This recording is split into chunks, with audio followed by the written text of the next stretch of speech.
Hello again and welcome to Destination History here with Destination Newry. And we're joined today by the chairman of the Dromolane Quayside Community Association, Jerry Coyle. And you're very welcome, Jerry. Thank you very much, James. And Jerry has a very interesting tale to relate regarding a particular aspect of our local history, being a lifelong resident of Dromolane, and he's also, most interestingly, a former docker, a Newry docker, and a third generation docker at that. Wouldn't it be right there, Jerry? That's correct, James. My father was a docker, his father was a docker. I moved into the docks at that time, as it was called the Link Line. It was mostly container boats that I would have been working on in those early days, and then unfortunately when the docks closed up, we were transferred to Warren Point. But in relation to what you're saying is about growing up in Dromolane, you're correct. I think I was 6 months when I moved into 6 months old when I moved into Dromolane, and I have many fond memories. Obviously, as a child, I mean, is taking part in the games that were the norm for people of our generation in those days, throughout the whole of Newry. I mean, like playing hopscotch, tag and things like that. And I remember being on a regular basis, we used to have a rope tied round a pole, an electric pole in the middle of Dromolane, and you were wrapped round it, you were in a swing, so to speak, and 9 times out of 10 I ended up with my head on the ground and my legs up in the air. But that was all part and parcel of growing up, and I think at that time, as I'm sure people will agree with it, I mean, I know community centres and community buildings are very important now, but our community centre was the area that we lived in, the surrounding area. For example, if it was the Blackstaff on one day and then it was Benson's Glen on another day, or the backfield areas and things like that, and we engaged in various types of games that were the norm during that time. Now you mentioned the Blackstaff, and Mr. Hutchinson was the caretaker. He lived in the gatehouse on the Dromolane Road, isn't that right? That's correct. We did. As we weren't too sure about this, who he was. In the Blackstaff, the most things that I had to say is we would usually take, unfortunately, goose gams as a word that time from the Blackstaff. So 9 times out of 10 is I think we can say that we rated the Blackstaff of goose gams and various things that were there about. Bear in mind we were only children, so I'm using the justification of being innocent at the time. And as we all know, is after a big pot of goose gams, what happened for you 3 days after, you were constantly in the toilet. But to us, it was an adventure. The Blackstaff was again our adventure playground. We just loved it. We climbed trees, we swung on trees, we done everything for by the the odd occasion. And I know, seeing as I was innocent, I was probably one of the leaders that would be in stealing the goose gams. Well, we have secured immunity from prosecution. I'm glad to hear that. At this stage, as I'm saying this.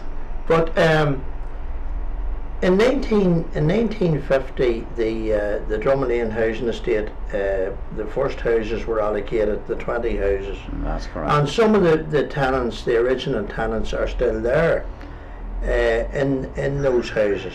Now, looking recently, I was discussing with you at an article, there was 173 people moved into those houses. That is very true, and it reflects the poor housing conditions at the time, because the people that moved into Dromolane houses, I call them, because I'm doing voluntary housing, very social housing stock at the time, is that they came from big families, poor families from all over where it was Linhall Square at the time, Mourneview, and different areas throughout Newry. I'm not too sure exactly. And a lot of people, as with Paddy McCann talking here a couple of weeks ago, a lot of the people came from the Thomas Street, Dominic Street area. That's correct. And indeed, your grandfather was a Dominic Street man. Yes, and I remember him fondly. I tell my children and my grandchildren, when I see Darby O'Gill and the little people, your man who's in that reminds me of my grandfather with the cap and things that he just brings, because again is in the Dominic Street areas. I've fond memories of a child going back and forth with my father to my grandfather's house, and the basic house that it was, there was a, you know, I mean, just a small living room space and a jar top out inside, and then there was a cellar right down into the bottom of the house, and one bedroom, narrow stairs, I think 2 bedrooms up the stairs. I'm saying is, And how many children did your grandparents rear in that house? I think I could stand corrected. There was 5, I think, that there was at that time. Yes, there was 5. If memory serves me right, there was an aunt of yours died at an early age. Yes, that was my aunt. Well, there was 2 actually. There was my aunt Bernadette. She was at that time. It was I mean, it was what people were saying to me. Is obviously very. She was a beautiful girl, and then there was her sister Philomena, and then there was my father, and then there was his brother Peter, who became a well-known mechanic throughout Newry. He moved up into the Upper Clevey area. Unfortunately, they've all passed away. Mm-hmm. So I mean, again, as I can remember, it was a 6pence or a threepenny bit getting from my grandfather. Going to visit was absolutely brilliant. It took you out of Drummond Lane. But in relation to Drummond Lane, this is my childhood. I cannot say one fault about the memories, because they're all very sweet and positive memories. I love them. Well, if we look behind us here, Jerry, at the minute at the backdrop on this photograph, we can see clearly a completely different scene in that picture to the one that you grew up with. And maybe you would tell us about going to school and what it was like, the area that you went through, that you traversed through every day to go to school, and some of the people that you would have met. Well, there was obviously characters there that, I mean, a lot of them unfortunately have passed away, and thankfully there's a lot of them who I grew up with. Whether it was Eugene Haven or Eddie Trainer, they've all moved on, or people like Billy Bunkum, unfortunately, who died recently, passed away. Billy was a very important figure in the history and the future development of Drummond Lane, and like all people, sadly missed.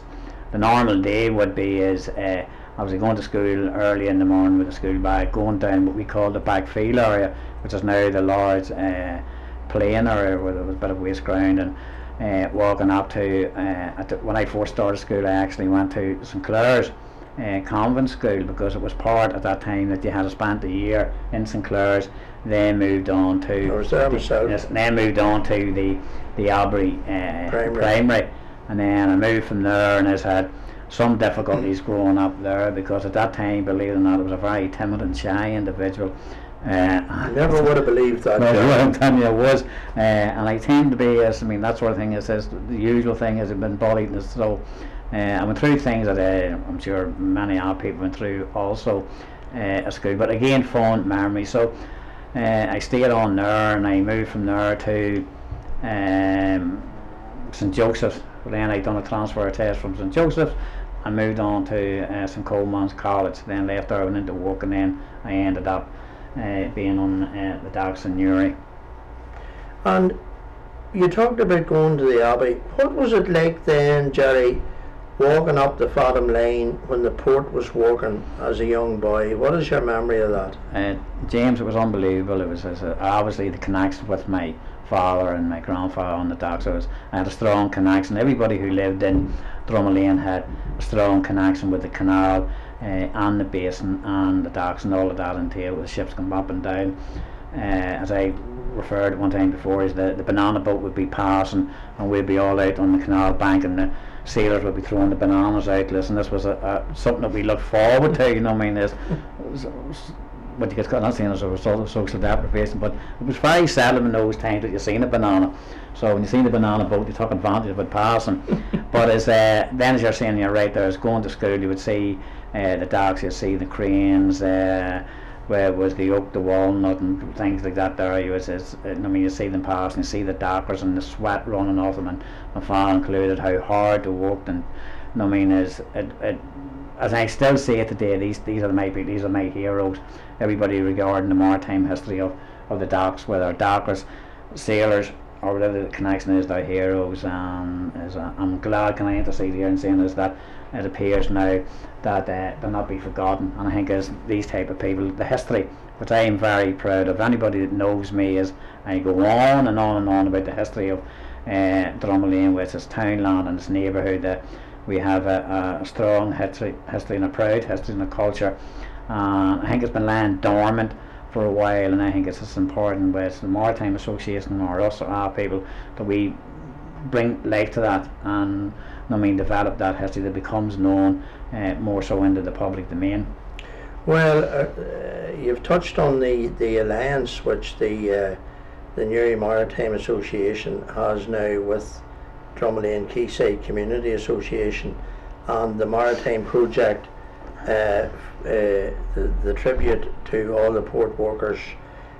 We hope to have that delivered in the current financial year, and it's quite right that we mark that period in our history, because I notice in the current edition of the Neighbourhood Renewal booklet, Completing the Picture, you actually say that you're creating we have now established a platform for our community to build for the future.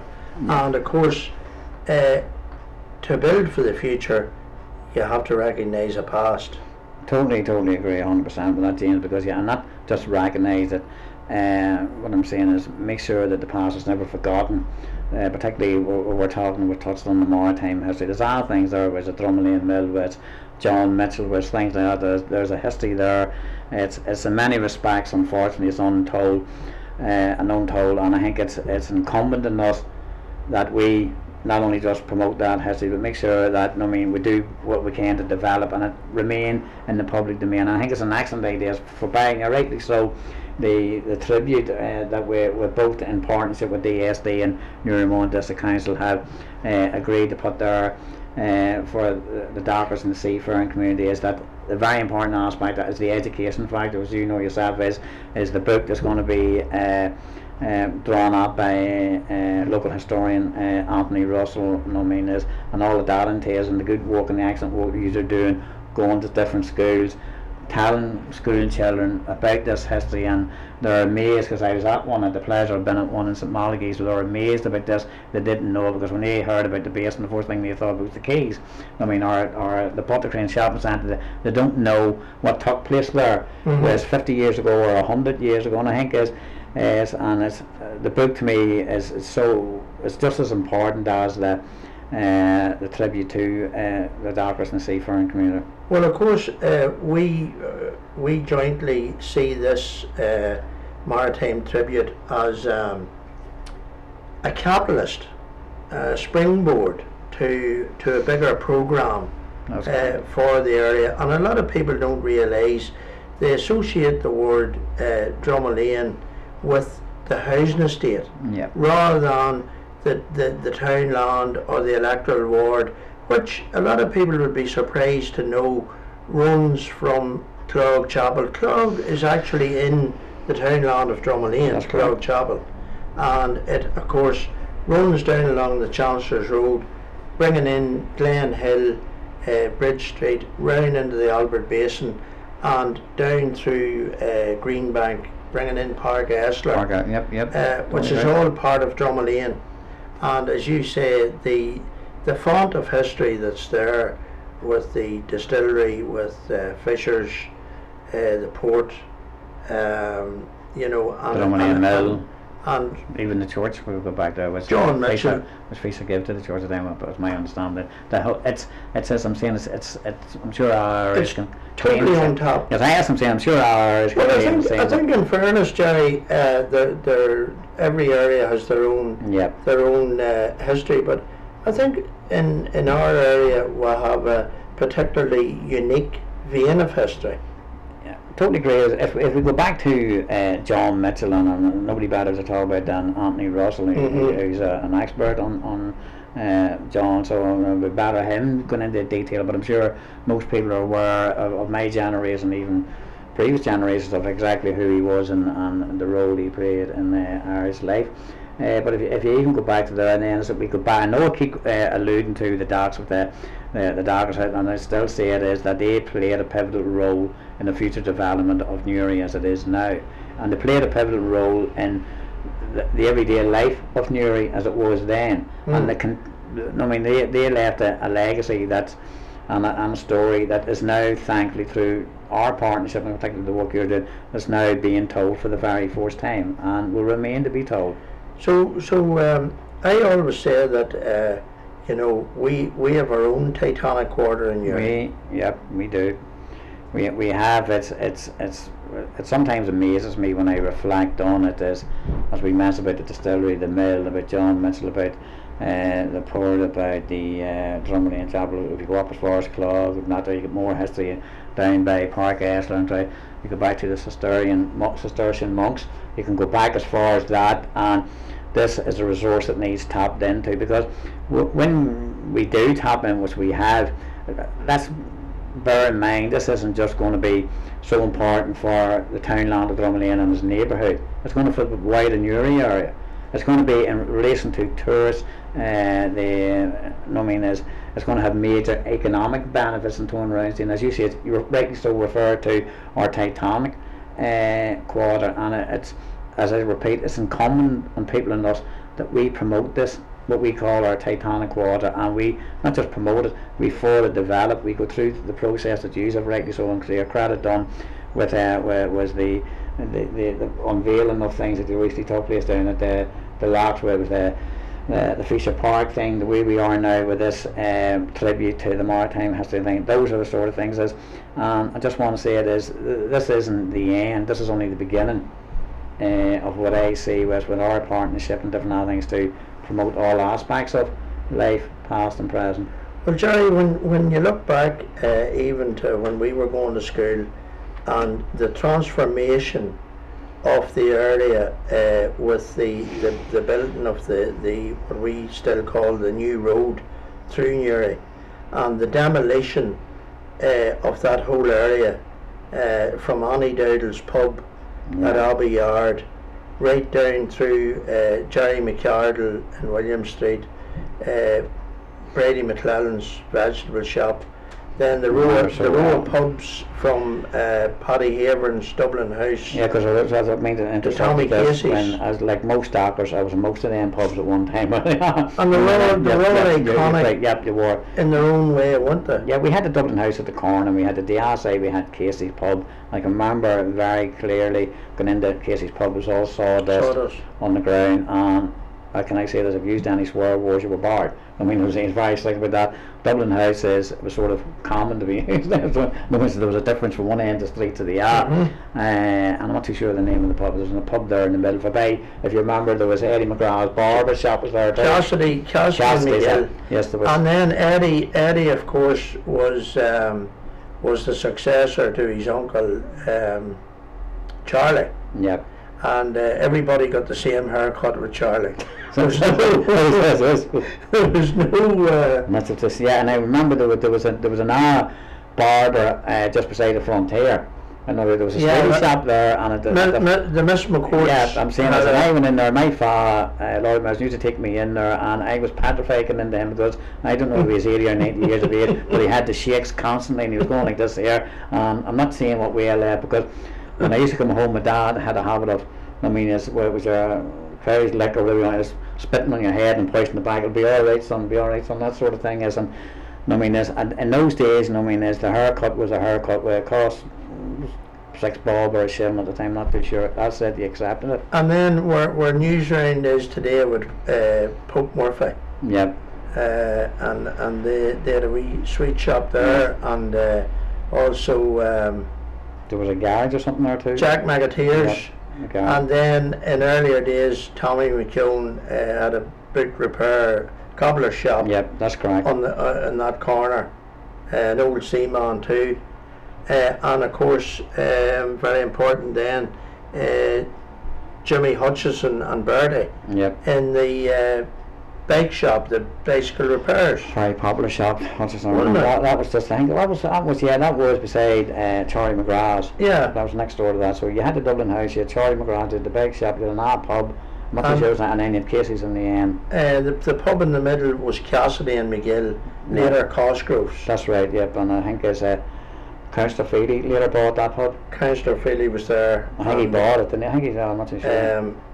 Many's a good night was had there. upstairs in the lounge. I can remember, you know, I don't know, I think I headed towards the Dublin House there, I actually moved my way up.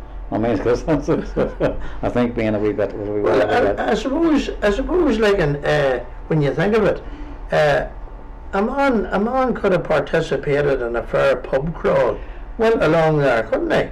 But before you even got there, the time was before my time, I believe. It was at only Hollywood's at the corner of the bottom of Bridge Street, and Mortis probably the two. But I remember Mortis very well. I remember getting into Mortis on a Tuesday with my mom because visiting my father. Like all doctors says, the first place you hit was only Hollywood's or Mortis, unfortunately, and I didn't realise then that I would sort of be like history of business because I used to say, why are you going into the pub afterwards? And there was the convenience factor. There was very few people, no, that I'm aware of on the docks that didn't at one time call into one, if not two or three of those pubs before they got home. I'm not saying it happened every day, it didn't, and we're only saying it happened when it did happen.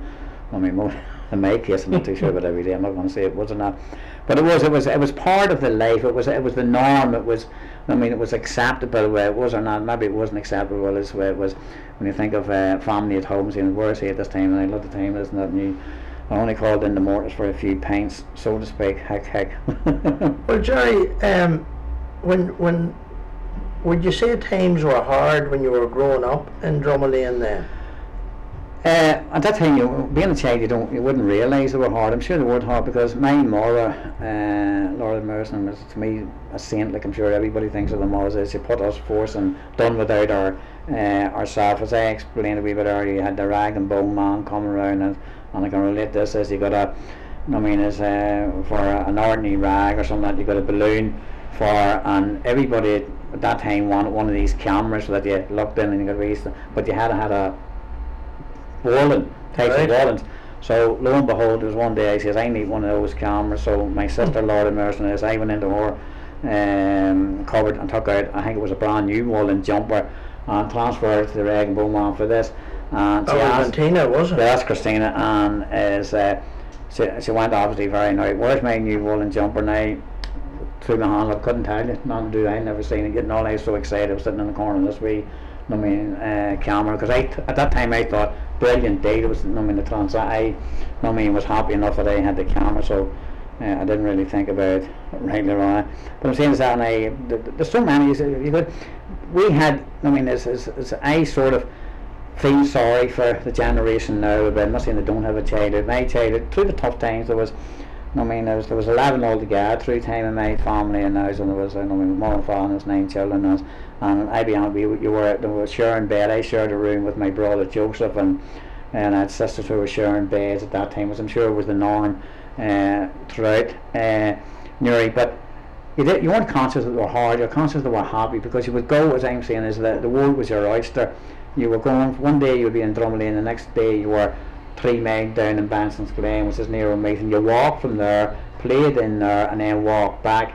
So and you were usually home by 6 o'clock. If not, you were questioning where else were you, and you engaged in activities that would be considered unacceptable now, dangerous. Now you'd be climbing trees from the bottom to the top and swinging on them. And to me at that time it done you no harm. In fact, it done you a lot of good, because there wasn't the so-called cotton wool mentality. Today I don't think children know how to play, really. No. Do they? No, I don't. And that's why I feel sorry that they've lost that.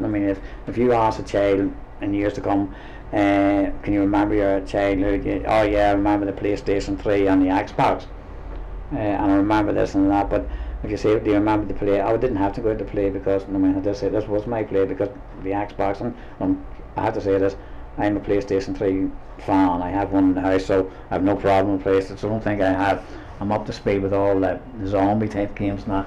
And my granddaughter Chloe, she can testify to that, because we play it on a regular basis, but she's more into FIFA. I'm into Resident Evil and things like that. But I'm saying is that if you ask me would I change my childhood for anything, I say no, none whatsoever. Where it was the games that we played, where it was the environment, and there seemed to be an air of peace around, where it was an innocence or whatever it is that's not prevailing now. It was, you were happy. Neighbours left their doors lying wide open. My mother would knock Mrs. Trainer's door and go in and have a bit of crack and borrow a pint of milk or sugar, whatever the case may be, things like that there. And can I just mention a wee story is now I'm into the admittance of sins, that when Mrs. Trainer used to send me for a pint of milk up at Jerry Sweeney's shop, I would deliberately take the shortcut up to the back field, and on the way down would when the opportunity arrived, there'd be a pint of milk outside. I'm not going to make his door and take that from his door and go down and give it. I would just say, well, there you are, there's five, or whatever the price was. Yes, it was a rascal, but it was the norm. I've no problem. That's a good job. There's a man from Dromlane, a priest over in the Dominican, Pat Tummelday. We'll have to take you over. It probably was Pat's house that I stole the milk from, and the tap at home. So lo and behold, it could be. God knows that. We might have to call on Pat's professional services. No, I guess it. No, it's I know. I mean, at that time it wasn't. It's okay. I'm saying it was an innocent type thing. I mean, this is. Now you mentioned Jerry Sweeney there, and the shop was core to the community too. So important. Jerry. So what do you remember about that? I remember a lot of things about sometimes things I'm trying to forget, but I remember you went into the shop as the potato stroke spuds, what you call them at that time. They were sitting there in a bag, and you would weigh them on the scales. You know, your mother would say, get me whatever it was, a pound of spuds, and you weigh them on the scales, and they would put on the bag, and they'd take it.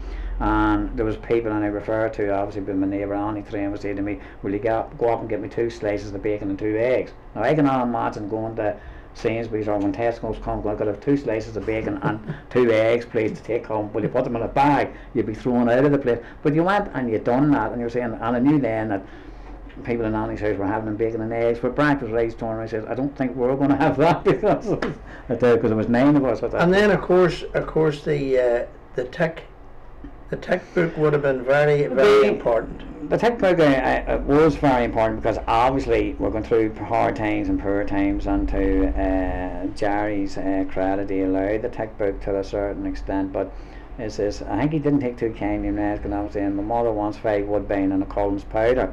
And I think at that time I says, because in history repeats itself, I says, no, I don't mind giving you something, but it was the norm for my mother. It was 5 Woodbine and a Miss Collins powder, and I'm sure people remember what a Miss Collins powder. And my mother would just take the Collins powder, no water down it, and that was it. That she just loved that, and she done no harm in that there. So at the end of the day, as far as you were concerned, your mother doesn't do any wrong. And there was also the other shop over at the Gables, over at Trainers. I think Hughie McKenna was there, and Hackett's, wasn't it? Yeah, I remember that too, because at Jerry's shop, what I liked about Jerry's is you didn't have to negotiate so many steps.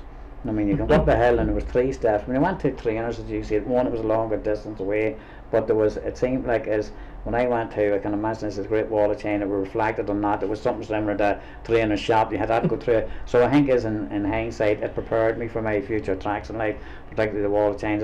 You were not that many steps, but when you got to it, young and all, you were, not saying you were sharp, but you were very, very tired. But again, it was an odd shop that it was part of, how can I say it, it was part of Dromlane, this round there, and I was, at that time, everybody was a family. The shop was a family. Whereas Jerry Trainers or Jerry Sweeney's or Trainers shop or everything in that there, it was all one big family, and everybody helping each other, and that was a major benefit in those days. And still, I have to say it is the vast majority of people in the Dromlane area, and I see Quayside close to, that still prevails. It's people looking out, and that's where as our community group and like yourself now, we try to promote that. Look out for your neighbour there. I'm not saying there's no people who are constantly leaving doors open. They don't do that, and understand me so. But and we want to bring back that. That's why when we had our celebration last year for the 60th anniversary for Dromlane, we were adamant to try and promote the community spirit that existed in the early 80s and went into the 70s, and when Dromlane set up, that neighbour helping neighbour, the enhancement of community spirit is very important in any community. And we believe, and we use the word catalyst several times, that last year, that 60th anniversary was that, because we see that now. We see people turn around saying this, and people have been asking me, we need to go back to those days with the Gallowicks and those good old times. And there's no problem, because when we had anniversaries recently, we had adults, 40-year-old, 50-year-old, going out playing with if you remember the bicycle wheel and the stick and the caddy and those games. So we brought it back into the past. We had a bit of it, we touched on it, about what happened, bringing up. We went back to people's childhood, and that was. I wish to God I had stayed there, because I'm sure you can remember going round. Or did you not have sticks with? Can you remember the bicycle way? Yeah. Time you do, James. If you don't remember, then yes. I only dreamt this. Yeah, yeah. I mean, we went round. We would go round one end of Drumlane and the hour with this bicycle wheel and bottom and stick. And then if you remember the games of caddy and stuff like that, you played as you get the stick. When you think of it, the basic idea is children made enjoyment out of two pieces of wood. It was a stick to hit the caddy. The caddy was made in the shape. And bogies. And bogies, things like that. And I used to love, I don't know, Kiss a Girl or Tell a Girl or Simon Says. I'm not sure, but I'm not going to repeat what Simon used to ask me to do, because these women are married now, and I think it's best left in the past. I think it's best left. I'm not telling you the person who I always ended up with. I think there's only so much forgiveness in Father. I think that and Tara has no, it wasn't Father Tumbley. No, what I'm saying is no, but it's again, that's why I'm saying is when you have a good childhood, the fact that you remember it so well proves that it was a good childhood. Yeah. Even though times were. Somebody described it to me once as nobody had anything, but the community had everything. Very, very true. Which gets back to what you were saying about the your mother could ask the neighbours and they could ask her, and whoever had gave and whoever hadn't received. You know. Sure, and I'm saying that they gave, particularly the people who had the milk outside the doors in the top row, they gave a lot that they weren't aware of. There's another man there, another character sadly gone too, Tony O'Hanlon. Yeah, he lived in the 20s. And Tony spent many a day sitting in Murders deliberating over who had taken buns out of the van. Well, I think under the immunity of prosecution, Jerry, would you like to comment? No, I'm turning around saying I'm reflecting now on the Manson Father Tumbley. I need to go over the Dominican art this and confess all this before it goes online or whatever it is. What I'm saying, no, I do. There has been certain allegations to say that I was a leader of a group of 8 or 9 year olds who used to take power buns out of that man's van. But I'm saying that at this moment in time, I'm junction, they're only allegations. I will admit that I was very thirsty for days after taking the so-called Paris buns. Unfortunately, for some reason, the cream ones were kept away back, and you're that small. The ones that were closest were the Paris ones, so we were satisfied with them. I'm only on to admitting that I done it, didn't I? They're not allegations now, more they're fact. Go ahead. But sadly, Tony has passed away too, and that's the thing. You know, as time has went on, many of the old residents are gone, and there's very few of the old residents left, Jerry, is there? Oh, it's unbelievable. I'm saying this, I can go through and this, and I don't want to be, saying one about one, as in we were talking about people who don't come out with the late Mina McCavitt, who I just, adored. Mina was a community leader, and has done so much good work, and where it was Rhoda Blair, where it was Mickey Blair, was people of those calibre, where it was the trainers, where it was, as I mentioned earlier, the late, and I say great Billy Buncombe, such an innocent and simple man, but a man that wouldn't harm a fly. Billy's life was basically, I'm not too sure it was in Fairy Larkins with his pipe, and he could be seen on a regular basis. That was Billy's hallmark. But there's that man, I don't want to be singling out people. Even recently, Jerry, we had with the loss of Terry McKeown and a young man, and Paul McAvoy. Yep, we had, and I'm saying, as the McAvoys again, is at that time they were part of our childhood. Billy was part of mine, as Paul McAvoy and his family. Because the McAvoys, as you know, James, lived in the top row of Drumlane. We used to cut there, we talk, we play out the back with them, and as people like that. But I'm saying it's sad. As you hear about it, as life goes on, we all move on. But when you read about it, Paul McAvoy died or somebody else died, but they live away outside Newry, somewhere else, and even in North. But you still reflect, you still remember. I can still remember clearly Paul, playing with Paul and his family and our people. That left the area years and years and years ago, and those memories don't die. And the reason why they don't die is because they're all happy. They're happy and they're innocent, irrespective of the allegations about the bread van. They were innocent and the goose gams. One man that you wouldn't have interfered with there would have been no pickings for you was John Francis Maguire. No.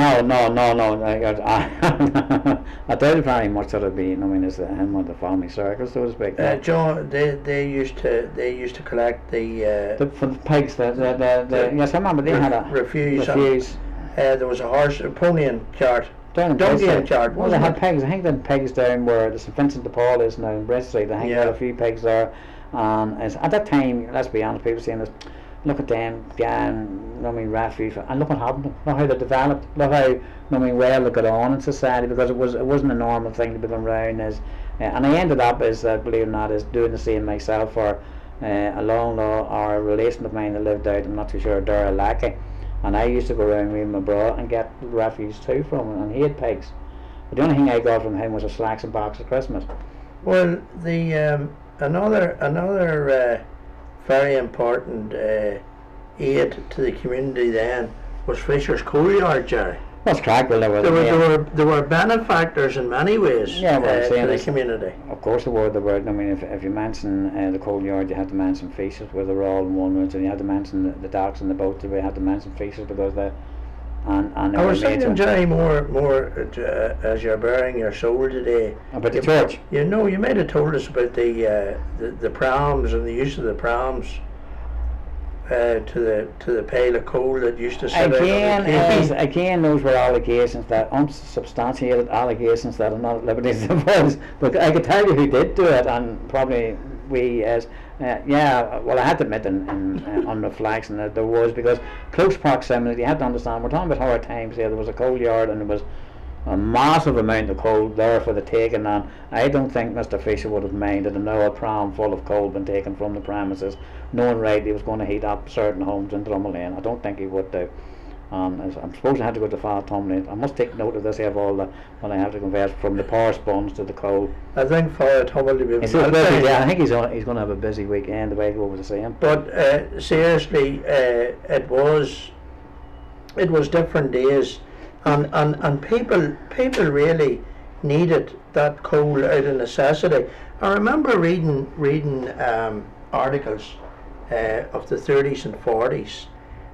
When the coal was being delivered in carts, and women would stand at the street corners hoping that a sympathetic cart driver would give the horse a bit of a jig and coal would fall off, and they would then gather it up and take it home with them. Yeah, but no, I totally agree with the coal thing. Is the in thing for us people of Mull was a big family was the coke. We had, I'm sure you remember, if I can move on that, because again, it's funny when you're talking about a thing, it comes back fresh in the mind, because I remember, as I'm not too sure what age was, 9 or 10, is that the coke obviously being the cheapest option that my mother would send you down to, will you get us a bag of coke. And it was brilliant. There was brilliant heat off it, wasn't it? Yes, you're totally correct. But I had to say is that, on reflection on it, is that you had to walk from Drummond Lane. You had to walk from Drummond Lane on your own with, there's probably one shoe bigger than the other. No, I'm joking, it wasn't. We're all the same size. They were size 8s or whatever it was, right? But the shoes were the same size. And you walked down, you had to walk down to the steam packet, and I'm sure you know what a steam packet was. That was your first port of call. Are you telling me, I want to clarify this, to use a term. Are you telling me that everybody wore size 8 shoes? No, I'm not that they were small 8. No, I'm saying is with big egos at that time. I had big feet. But I'm saying is that you walk down, I'm sure you know this here. We walked, now there's a quite distance from Drummond Lane for a 9-year-old child to walk down to the steam packet, which is there, at as we call it, Dublin Bridge. You then reached that destination, you went in and says, my daddy says got to have a wheelbarrow. You got the wheelbarrow, and you wheeled the wheelbarrow that was twice as big as you, from the steam packet right down to the gas works, which you know where it is, down the Point Road at that time. You then went in, and I seen again to show it was half a crown, because I had to go and get coke. You stood there, the man filled the coke. He put the bag of coke on the wheelbarrow. Now you had to visualise her 9 and 10 years of age with size 8 shoes. Probably one bigger than the other, probably no socks, but it doesn't matter. We were tough, and coming the whole way up and bringing it back to the house. And then you had to Then you had to get go back with an empty wheelbar back down to the steam packet and then back to the house. No wonder we slept at 8 o'clock at night. and catch your bananas on I the get it on the boat. Ah, So I'm saying this knowing, and I said, look, but there was, again, as I'm thinking about it, I think as those stories I'm saying, as anybody in Dromlane could testify, unless we were the only house in Dromlane that was using coke. I don't think we were. I think the vast majority. But there was a lovely old woman too, and she passed away sadly, and she was very important to the community in Dromlane, and that was Molly Patterson. Molly, every time you've seen Molly, anybody would have memories of Molly would be a handbag round the arm. Molly is, I mean, as everybody, can I say this, is Molly was not at that time short of money. I mean, we made it all, but Molly was far from short. But she was good family, good she was part of the yeah. community, wasn't she? You had figures there who were, I mean, you mention the name. You say Dromlane, Molly Patterson. If you say, and I'm saying I'm not keeping on Betty Bunkum. Funny enough, when people mention Dromlane, for some reason they never mention my name. I think I've been erased from the history of Dromlane deliberately, but I'll rectify that.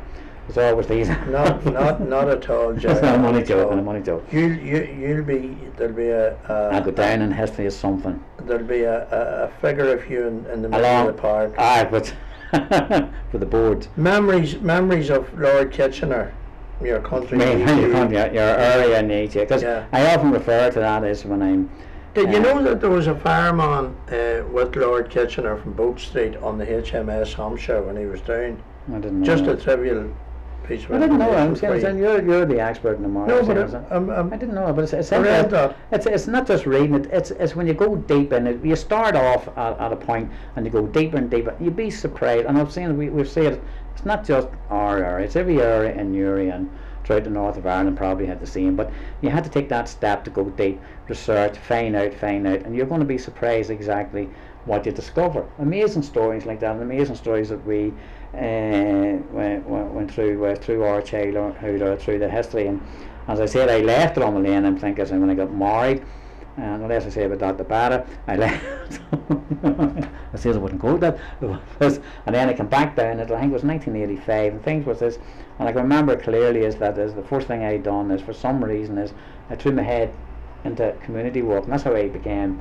We don't mind if I'm managing it. I think it's very important. If you're talking about the history of Dromlane, you have to touch on the history of the community sector and the people over the years who are involved in that. So I think it was 1985 we set up the first Residents Association, and I don't think there was very well. It was a tenants association at the time, changed to Residents Association.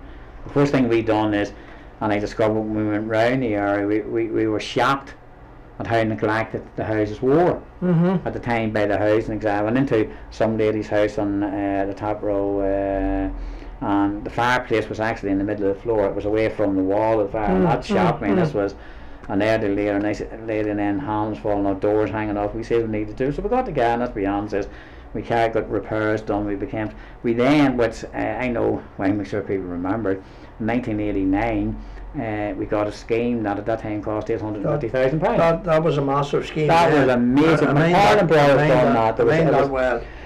£850,000, which is in today's term would be near 2 million. Not too sure exact. That was a major thing. It was a big scheme at the time. Yeah. What it done was it gave people the impetus to buy their houses, which you'll find now that a lot of people in Dromlane own their own houses, because at that time it came into the fact that you had the right to buy.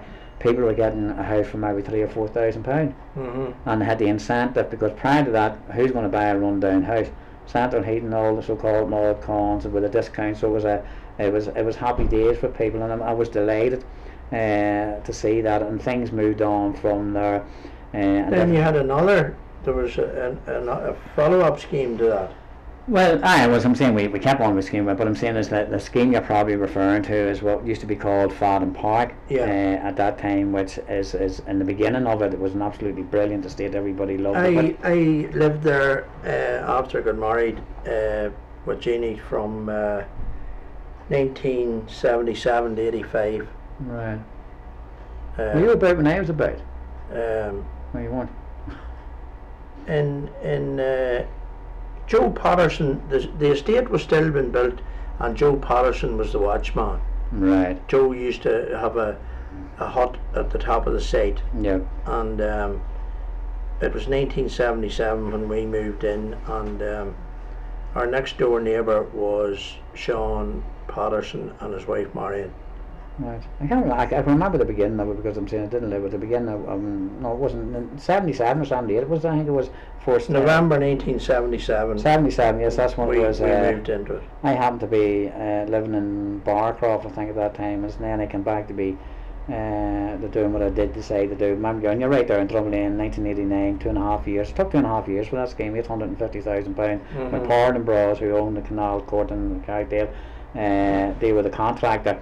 But then we obviously, when we alluded to the fact that about what was then Fadden Park, well, a brilliant estate, and like all new estates, it has people tend to, what we say with all due respect, the good people drift away, and then certain things happen. I don't want to go into the specific details. It became a very much run down area. In fact, I'm not too sure if around a half or more of the houses were boarded up, side tax staff, and it was a place that nobody wanted to go to. So myself and our community workers got together and said we need to do something about that. So we campaigned along with Charlie Casey, was, and I had to give credit to him at that time, but at that time is to see about getting this place turned around, because there was talk that they were going to sell it and flatten the place. Because I mean, who wants, I mean, an estate with most of the houses are all lying derelict, because they were losing out on rent. So we overturned that decision, and we worked with the likes of where it was Jim Bagden at that time, different albums. They turned around. At the end of the day, there was £1.7 million spent on that place. And there was a real renaissance. It was it became renamed Quayside Close. The first thing we said is, and some people weren't happy, is we need to. It's a new beginning, and we need to have a new name. So complete rebrand. Yes. And it became from the most run-down estate in Uri, if not the north of Ireland, to one of the most highly desirable, that it was nominated for a Pride of Place award.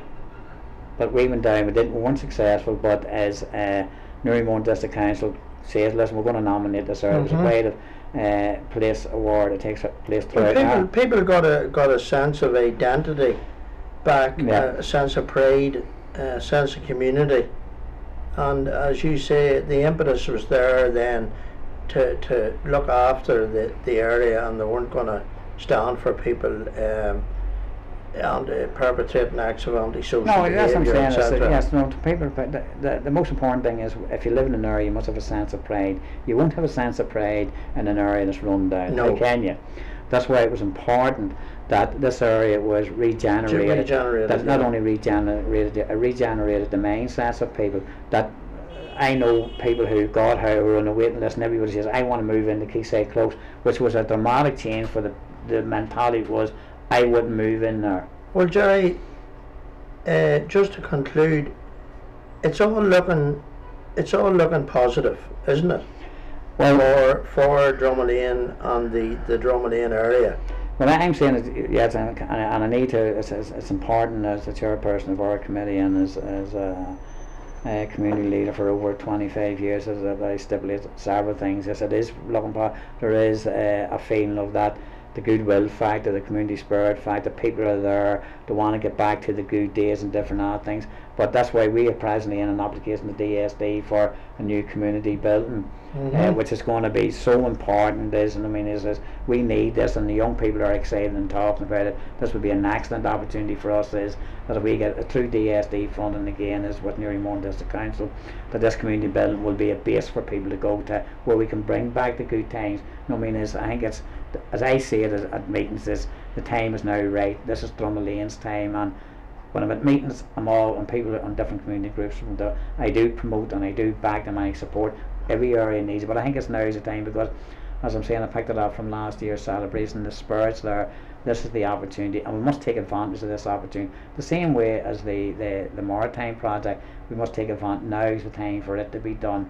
Now is the time to capitalise on this. We must give the area that, the way we did with Quayside Close, a sense of pride, a sense of belonging. Young people need a sense of ownership. The community building will be with them, will be with Parkview, it will be with different sporting groupings and different other things in the area. And I can see that if we, within a few years' time, you'll have it back to, but we all go back to the good old days, where people can say that this is a fantastic place to live. It still is.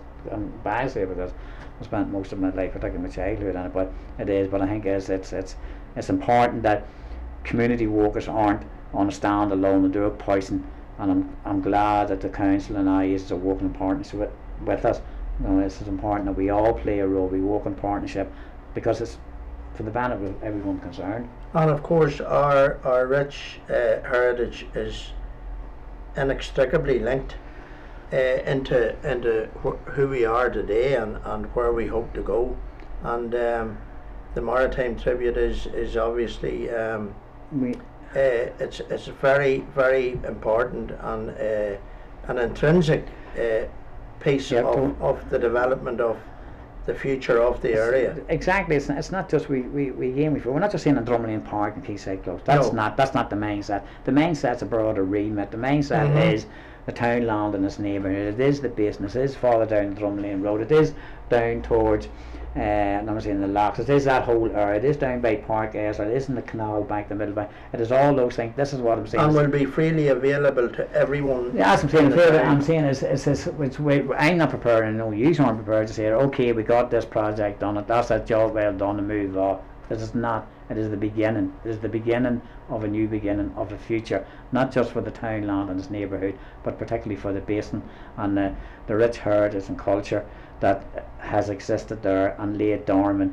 I call it the untold story. And I'll just conclude by turning around saying we're hopeful that sooner rather than later we'll be able to do what we call is the Townland of Drumlane and its neighbourhood project, the launch of that will encompass at a public launch.